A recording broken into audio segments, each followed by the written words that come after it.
متى تعانق دمعة الفكر تناجي الله في صبر وترجو رحمة تسري. برکت کا ایک بہت بڑا ذریعہ شکر ہے. ارشاد فرمایا لَإِن شَكَرْتُمْ لَأَزِيدَنَّكُمْ، اگر تم شکر کرو گے وہ تمہیں اور زیادہ عطا کرے گا. اور اگر تم شکر نہیں کرو گے وَلَئِن كَفَرْتُمْ، کفران نعمت کرو گے، اِنَّ عَذَابِي لَشَدِيدٌ، تو پھر میرا عذاب بڑا سخت ہے. رزق کے اضافے کا ایک اور بہت بڑا سبب انفاق فی سبیل اللہ ہے.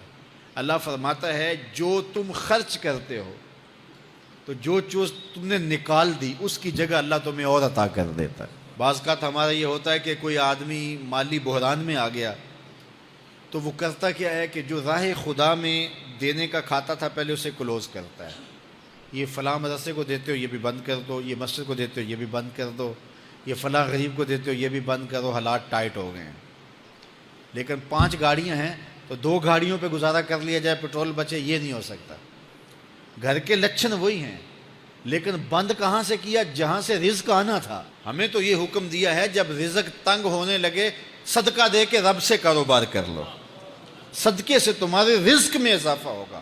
یہ رب کا وعدہ ہے اور اللہ کے وعدے جھوٹے نہیں ہو سکتے. رزق کی برکت کا ایک اور بہت بڑا ذریعہ النکاح ہے. فرمایا اگر تم نکاح کرو گے تم فقیر ہو وہ تمہیں غنی کر دے گا. لوگ کہتے ہیں بچہ پیروں پہ کھڑا ہو لے تو پھر نکاح کریں گے. اللہ کہتا ہے تم نکاح کرو ہم پیروں پہ کھڑا کر دیں گے.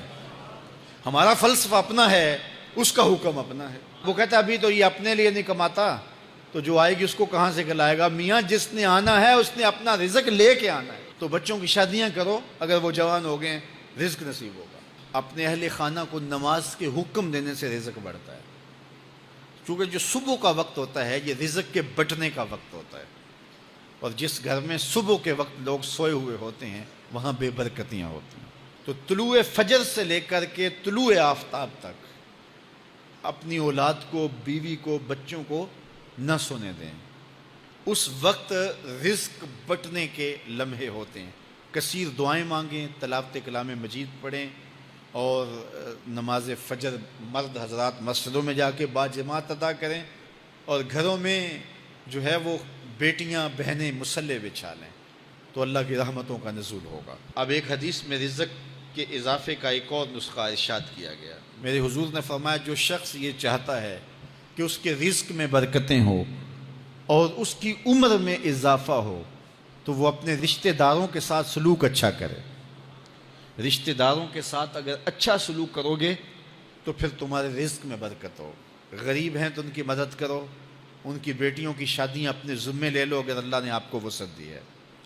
ان کی پریشانیاں بانٹ لو، ان کا قرضہ ہے تو اتارنے کی کوشش کرو، ان کو مشکلات سے نکالنے کی کوشش کرو.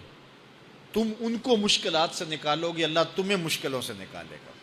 تمہارے رزق میں بھی برکتیں ہوگی اور تمہارے مال میں بھی برکتیں ہوں. فرمایا بہتر صدقہ وہ ہے جو ناراض غریب رشتہ دار کو دیا جائے. اگر وہ پھنس گیا ہے، مجبور ہے، ناراض ہے تو اس کو اگر دیں گے تمہارا نفس اس میں شامل نہیں ہوگا تو یہ افضل صدقہ ہے جو ہر صورت میں قبول ہی قبول ہے. رزق کے اضافے کا ایک اور سبب الاحسان الی الضعفاء، جو کمزور لوگ ہیں ان کے ساتھ اس نے سلوک کرنا. الانفاق علی طلبۃ العلم، طالب علموں پہ خرچ کرنا، یہ بھی رزق میں اضافے کا سبب اور ذریعہ ہے. وہ حضرت بابا فرید نے کہا نا 6واں رکن دین کا روٹی ہے. گھر میں کچھ نہ ہو تو پھر نہ نماز اور نہ ہی دیگر امور کی لذت آتی ہے. تو یہ رزق فراواں اور وسیع اور مبارک نصیب کر دے اللہ. تو اس کے لیے ایک اور وظیفہ میں دیتا ہوں اور وہ یہ کہ مغرب کے بعد 21 مرتبہ سورۃ الکوثر پڑھ لیں، کثرت ہو جائے گی انشاءاللہ. اول خدوشی پڑھ لیں، 5-7 منٹ لگتے ہوں گے. تو سورہ کوثر 21 مرتبہ روزانہ مغرب کی نماز کے بعد پڑھیں. اور اگر بہت زیادہ مسائل ہیں تو ہر نماز کے بعد پڑھ لیں. تو انشاءاللہ آپ دیکھیں گے کہ گھر میں برکتیں اترتی محسوس ہوں گی، انوار کا نزول ہوتے محسوس کریں گے. تو یہ وہ رزق کے اسباب ہیں، اگر ہم اختیار کر لیں تو ہم اللہ کی خاص رحمتوں کے حقدار ہوں گے. اللہ ہم سب کو رزق حلال، رزق وسیع، رزق سہل، رزق مبارک، رزق فراواں نصیب فرمائے۔ علیہ السلام پر درود پڑھنے سے انسان خود سنورتا ہے اور اللہ کی رحمتیں اس پر نازل ہوتی ہیں۔ علماء نے لکھا ہے کہ درود اللہ کی بارگاہ میں ایک دعا ہے جو اللہ کی بارگاہ میں عرض کی جاتی ہے، اے اللہ، نبی رحمت صلی اللہ علیہ وآلہ وسلم پر رحمتوں کا نزول کر۔ تو کوئی یہ دعا مانگے کہ اے اللہ اپنے نبی پر رحمتوں کا نزول کر، تو کیا اللہ تعالیٰ اس کی یہ دعا قبول نہیں کرے گا؟ تو درود ہر صورت میں قبول ہے۔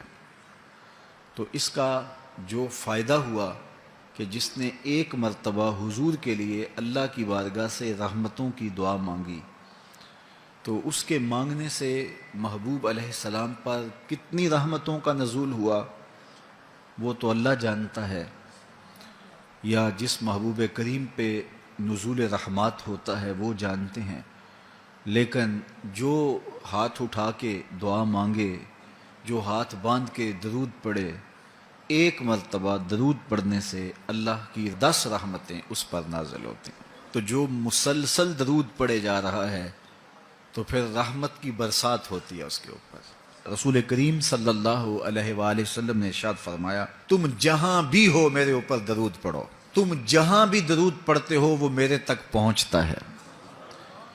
صبح پڑھو، شام پڑھو، دوپہر پڑھو، دن کو پڑھو، رات کو پڑھو، نماز سے پہلے پڑھو، نماز کے بعد پڑھو، محفل کے آغاز میں پڑھو، محفل کے دوران پڑھو، محفل کے اختتام پہ پڑھو، مسجد میں پڑھو، گھر میں پڑھو، جہاں بھی میرے اوپر درود پڑھو گے، جیسے بھی میرے اوپر درود پڑھو گے، فرمایا میرے تک پہنچتا ہے۔